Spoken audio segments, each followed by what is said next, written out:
Hello, j'espère que vous allez bien. Je vous prends pour entamer un nouveau vlog, un nouveau carnet de lecture et on est jeudi soir, jeudi 3, j'allais dire mars, 3 avril. Voilà, c'est un petit peu tard pour commencer ce vlog, mais bon, mieux vaut tard que jamais. J'espère, comme dit, que vous allez bien, que vous avez de bonnes lectures.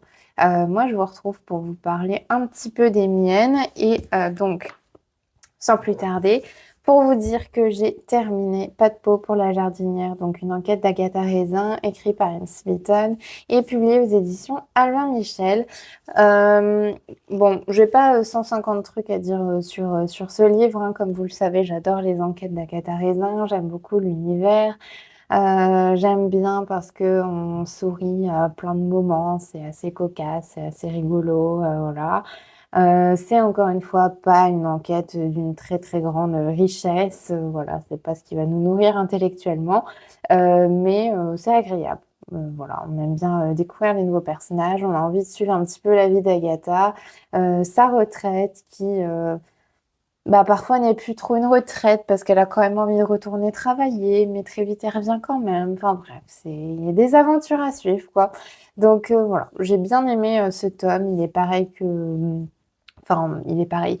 L'histoire n'est pas pareille, mais bon, dans l'idée, dans le ressenti, j'aime autant que les autres tomes que j'ai pu lire jusqu'à présent. Donc celui-ci, c'est un tome 3.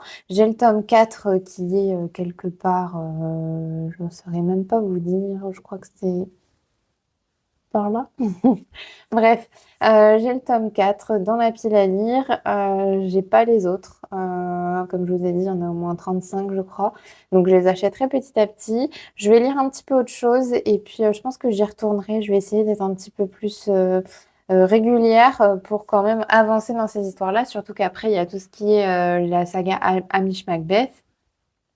Et oui, il y en a plein en vrai. Il y a le bal oui, c'est ça, le bal des débutantes. Et il y a une autre série où c'est les chroniques de Bond Street ou quelque chose comme ça. Enfin bref, il y a de quoi lire avec MC Lytton, donc j'aimerais bien un petit peu avancer sur ce qu'elle a écrit, mais en même temps, il y a tellement d'autres livres que j'aimerais lire. C'est compliqué. Mais voilà un petit peu. Donc pour celui-ci, je suis en train de le ranger, alors que voilà, j'ai même pas fini d'en parler. Et bon, voilà, direct, je vous le montre. Je suis en train de lire ce livre aussi, donc Plus immortel que moi, de Sophie Rouvier, publié aux éditions Le Livre de Poche. Je vous l'ai présenté dans le cadre du dernier vlog, puisque je venais de l'acheter. Pour rappel, je l'ai acheté parce que j'ai entendu parler de cette autrice comme étant un peu proche de tout ce qui était, enfin, tout ce qui était en termes littéraires, mais aussi proche des personnes suivantes, c'est-à-dire Virginie Grimaldi, Serena Giuliano et je crois Marie Vareille ou peut-être quelqu'un d'autre, je sais plus. Mais voilà, je crois qu'elles sont copines et au-delà de ça, je crois qu'on est un peu à chaque fois dans des romans contemporains, donc je me suis dit pourquoi pas tester si c'est dans la même veine, pardon, que les autres autrices, ça peut être tout à fait intéressant. Et, oupla, aussi parce que je compte aller, pas le week-end là, mais le week-end prochain au festival du livre de Paris. Chaque fois, je dis Salon du livre de Paris, mais en fait, je crois que c'est le Festival du livre de Paris. Et je crois qu'elle y est en dédicace. Enfin, j'avais regardé, il me semble qu'elle y est. Donc, voilà. Écoutez, c'est aussi pour ça que je le tente. Si jamais ça me plaît bien, eh bien, je le ferai dédicacer. S'agissant de la quatrième de couverture, je vous l'ai déjà lu, je crois, dans le précédent vlog, donc je ne vais pas vous la relire. Je vous la remets là si vous voulez. Comme ça, vous faites pause et puis vous l'avez. Mais s'agissant de l'histoire, effectivement, donc on va suivre Mathilde, qui est une quarantenaire, et dès le départ, on sait qu'elle est dans je crois que c'est un centre de repos, institut de repos, mais on ne sait pas franchement pourquoi.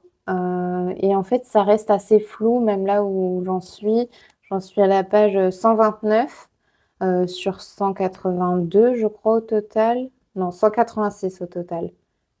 Non, 183. Pff, je vais y arriver. C'était les remerciements après. Sur 183 pages, donc j'en suis à 129 et on ne sait encore pas vraiment tout à fait pourquoi elle y est. Bon, on a des idées, mais ça se révèle petit à petit, en fait, au fil de la lecture. Donc voilà, mais on sait qu'elle est là, on sait qu'elle a un mari, qu'elle a un enfant, on sait qu'elle a une famille, on sait, ce qu'elle exerçait avant comme profession. Enfin bref, on découvre en fait au fil des pages sa vie et pourquoi est-ce qu'elle s'est retrouvée dans cette situation-là.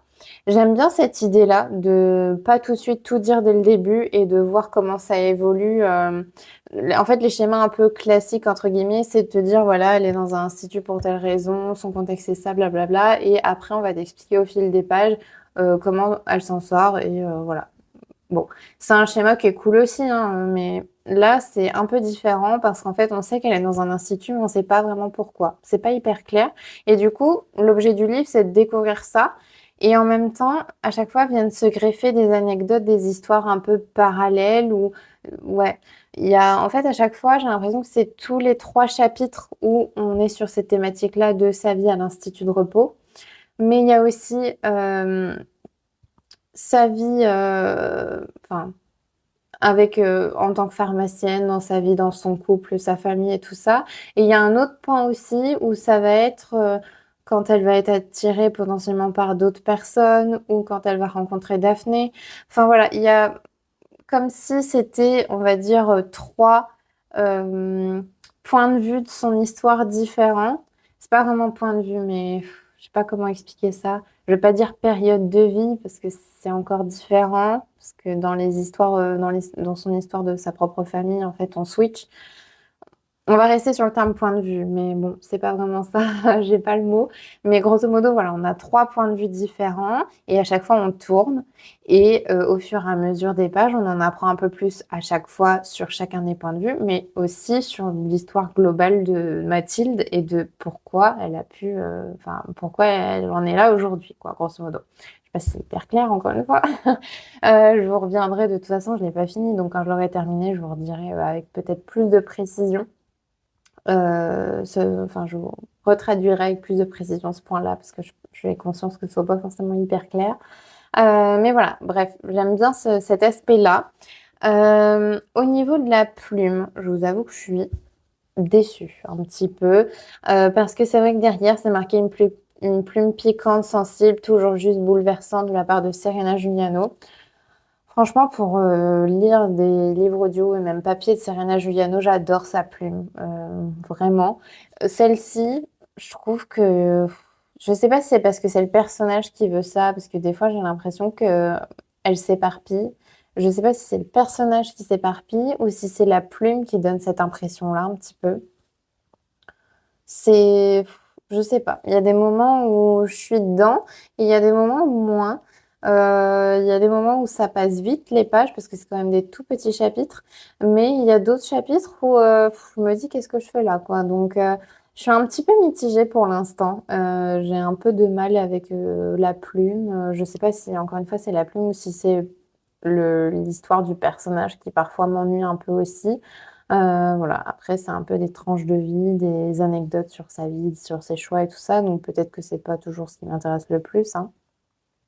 Voilà. Écoutez, je sais pas, mais ce qui est sûr, c'est que pour l'instant, c'est pas un coup de cœur du tout. C'est pas une mauvaise lecture, mais c'est pas une très bonne lecture non plus. Pour ce point-là, majoritairement, parce qu'en fait, ouais, effectivement, je trouve ça un peu longué par moment. Je trouve pas que la plume, elle sorte du lot.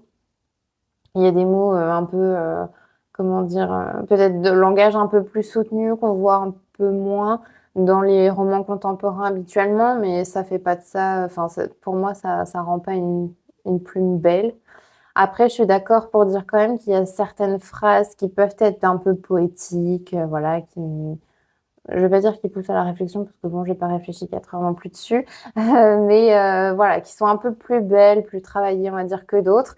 Mais bon, c'est quand même pas, c'est quand même minoritaire. Alors après, oui, il fait que 183 pages, donc c'est clair que voilà, on est quand même sur du roman contemporain. Mais ouais, je sais pas, La Plume, je l'attendais vraiment beaucoup parce qu'il y avait des critiques derrière, parce que bah, l'environnement de l'autrice, comme je vous disais tout à l'heure. J'en attendais vraiment beaucoup plus, je pense, et donc c'est pour ça que je suis un petit peu déçue pour l'instant. Mais bon, j'attends de voir, je vais continuer et je vous redirai quand j'aurai fini, parce que peut-être que j'aurai une belle surprise. L'histoire en elle-même, j'aime bien la structure que je vous ai évoquée. Après quelques longueurs, je trouve, parfois un peu fouillis, j'ai l'impression. Alors peut-être que c'est parce que je suis un peu fatiguée, je sais pas, mais à plusieurs reprises, je me suis fait la remarque, donc bon. Voilà, peut-être quand même que c'est un peu fouillis. Que dire d'autre? Parce que là, j'ai résumé ce que je vous disais tout à l'heure, mais que dire d'autre? Franchement, pour l'instant, c'est tout.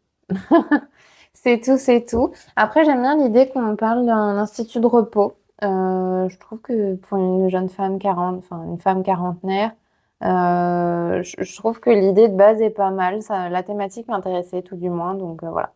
Mais pareil, je vais creuser et je vous reviendrai là-dessus. C'est tout ce que je peux vous dire sur ce livre. Voilà, voilà. Shutter Island, je ne l'ai toujours pas commencé. On est jeudi soir. Je suis en train de lire celui-ci que je n'ai pas fini. L'objectif est de finir celui-ci pour commencer Shutter Island, sachant que ce week-end, j'ai un week-end quand même rempli. Et que la réunion de book club, c'est dimanche soir. Donc, ça va être compliqué. Honnêtement, je ne sais pas si je vais le terminer. Je vais quand même le commencer.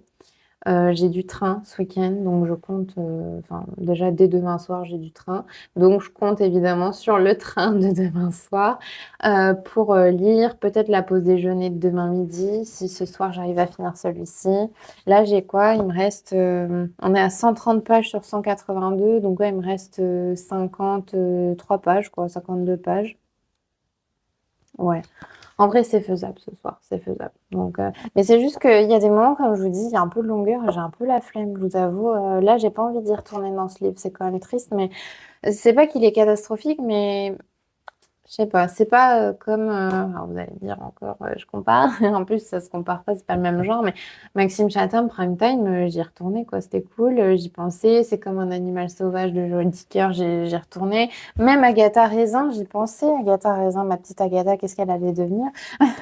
J'avais envie d'y retourner. Là, celui-là, bon, La vie de Mathilde, c'est vrai que je pensais que ça allait plus m'intéresser que ça. Mais bon, bref, je vous redirai, mais dans tous les cas, il faut que je le termine pour au moins ce soir, j'espère au moins le finir ce soir, pour commencer Shutter Island, parce que là, c'est quand même une belle brique aussi, Shutter Island. Donc, comment je l'ai commencé, quoi, pour que je sois un peu dans la boucle, quoi, parce que c'est un peu dommage de faire partie d'un book club et de pas lire les livres.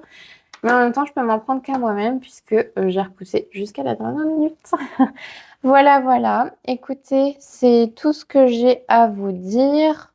Si j'ai encore bien une petite chose à vous dire, on a sélectionné le prochain livre du book club. Je suis triste parce que mon livre, le livre que j'ai proposé s'est retrouvé à égalité avec le livre qui a été choisi. Et donc, on a fait un ultime vote pour déterminer lequel ce sera. Et bah, ça n'a pas été le mien. Je suis déçue parce que le mien, c'était Des murmures de je sais pas qui. Honnêtement, je me souviens plus. C'est Adrienne ou Adeline ou quelque chose comme ça. Bref, je vous mettrai les couvertures, je vous mettrai la couverture et la quatrième de couverture au montage. Comme ça, vous verrez de quoi je parle.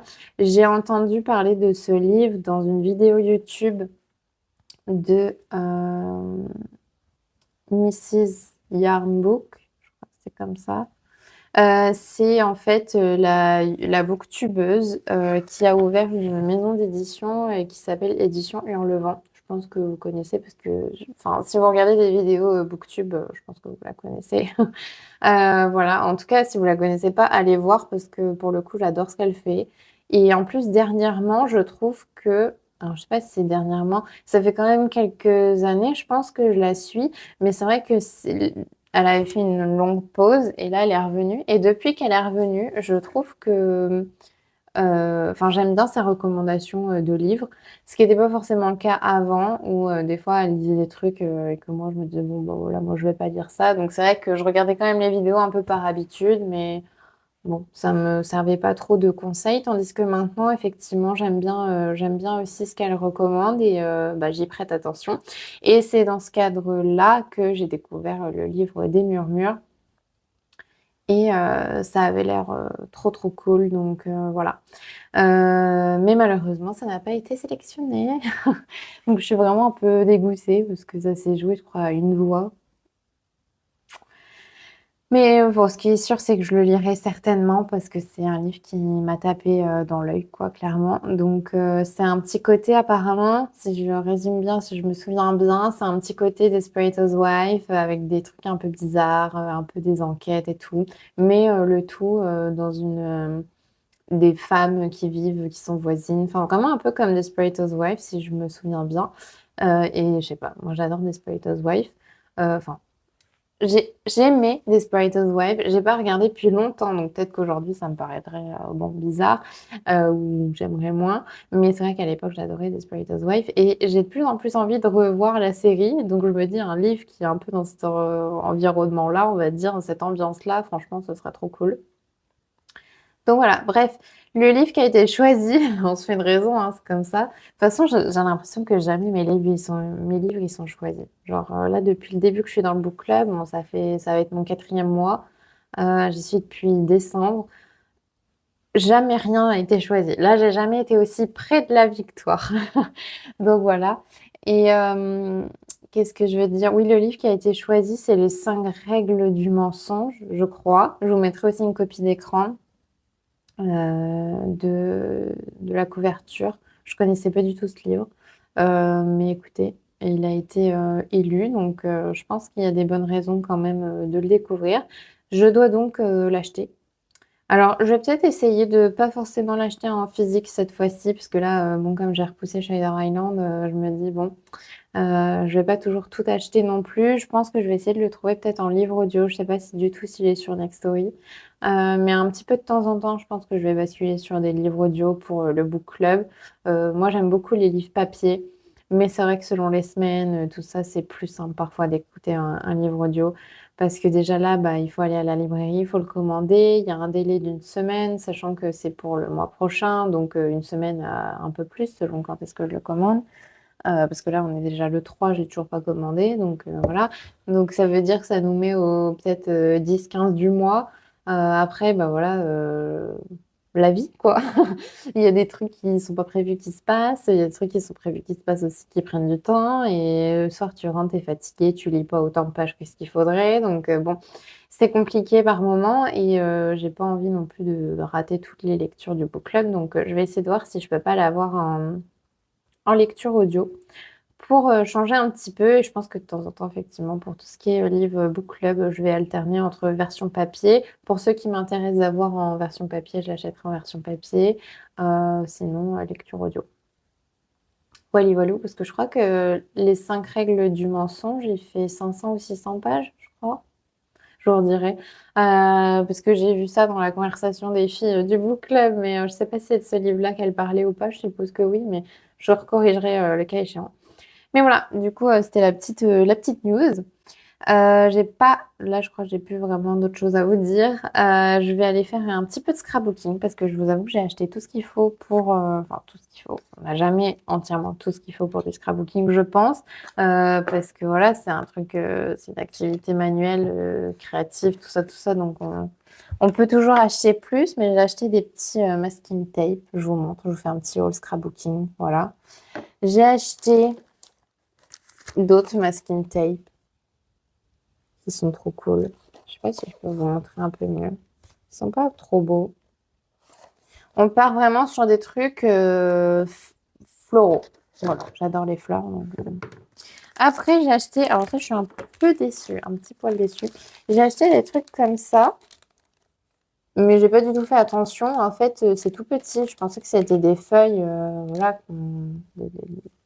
des vraies feuilles, quoi. Enfin, et en fait, j'ai pas du tout fait attention en commandant, mais c'est des tout petits trucs. Donc voilà, écoutez.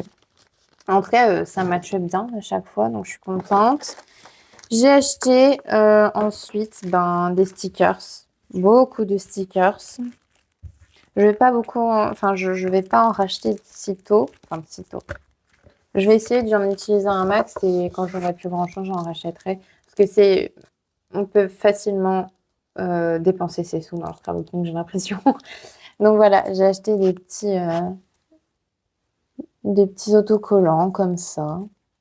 Voilà. J'en ai acheté encore d'autres.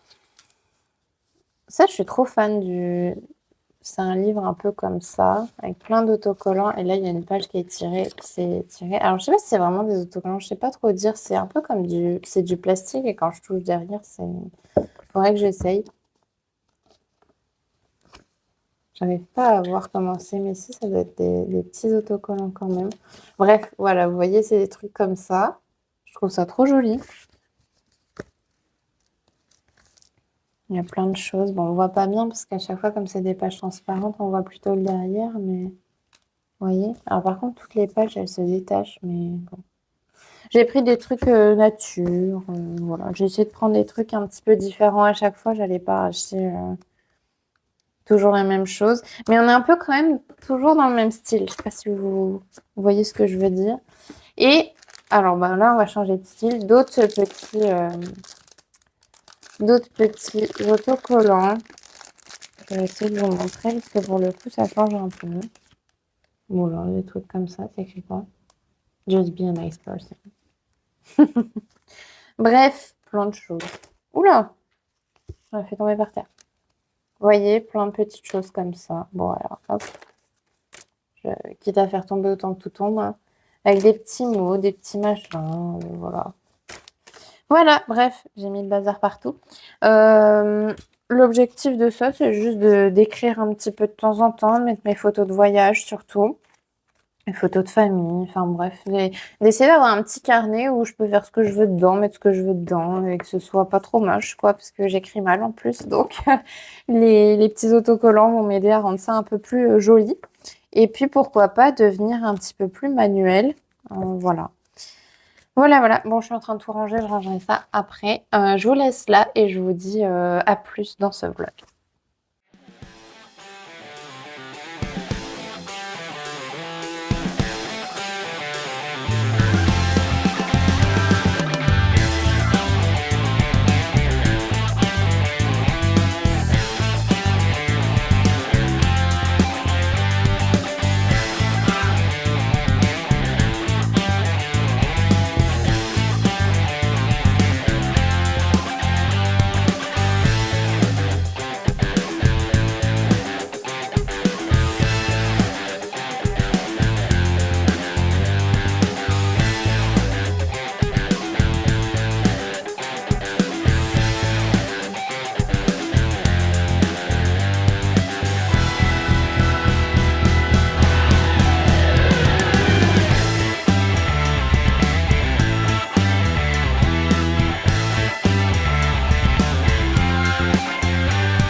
Hello, je vous reprends dans ce vlog et on est lundi. Je vous reprends pour vous parler un petit peu de mes lectures puisqu'il y a un petit peu de nouveautés, un petit peu de choses à vous dire. J'ai terminé ce livre-ci, donc Plus immortel que moi, de Sophie Rouvier, publié aux éditions Le Livre de Poche. Donc je vous en ai déjà plutôt bien parlé, en tout cas j'ai dit quand même beaucoup de choses déjà au sujet de cette histoire. Si je dois revenir dessus, effectivement, on suit un petit peu 3 aspects de la vie de Mathilde, qui est la protagoniste. On va la suivre dans son quotidien à l'Institut de repos. On va la suivre aussi via, on va dire, des flashbacks dans son histoire familiale, que ce soit avec son frère, ses parents, son mari, son fils. Donc on va voir un petit peu tout ça, justement, dans quel environnement elle a baigné et quelles ont été aussi les difficultés qu'elle a pu rencontrer dans sa vie. Et le troisième aspect de sa vie qu'on va découvrir, c'est finalement quand elle rencontre d'autres personnes, et notamment une très certaine Daphné. Voilà, je vais pas vous dire qui c'est vis-à-vis d'elle pour pas vous spoiler le livre, mais du coup, voilà, on va tourner autour de ces trois aspects-là, et chaque chapitre est un des aspects, et on tourne vraiment de un à un à chaque fois. Donc ça, au niveau de la structure, c'est ce que je vous disais la dernière fois. J'aime beaucoup cette structure-là. Je trouve que c'est très cool et j'aime beaucoup toujours l'idée de dire qu'on commence avec une protagoniste où on sait directement qu'elle est en institut de repos, mais on ne sait pas pourquoi. Et l'objet du livre, en fait, c'est de découvrir pourquoi est-ce qu'elle y est. On part pas tout de suite d'une situation tout à fait aboutie, j'ai envie de dire. Enfin, en tout cas, voilà, on part pas sur une situation où on nous dit, voilà, elle en a sur repos et comment est-ce qu'elle va s'en sortir, comme je le disais l'autre fois, mais plutôt dans une situation où elle est en institut de repos, mais on ne sait pas pourquoi. Le but, c'est de découvrir pourquoi est-ce qu'elle est tombée là-dedans. Donc j'aime bien ce schéma-là. Après, au niveau de l'histoire, comme je l'ai terminée, je peux vous dire un petit peu, si j'ai un petit peu mieux aimé que ce que je pensais ou pas. Très sincèrement, je reste quand même très mitigée sur cette histoire. Je trouve qu'il y a des bons éléments, mais j'ai pas accroché sur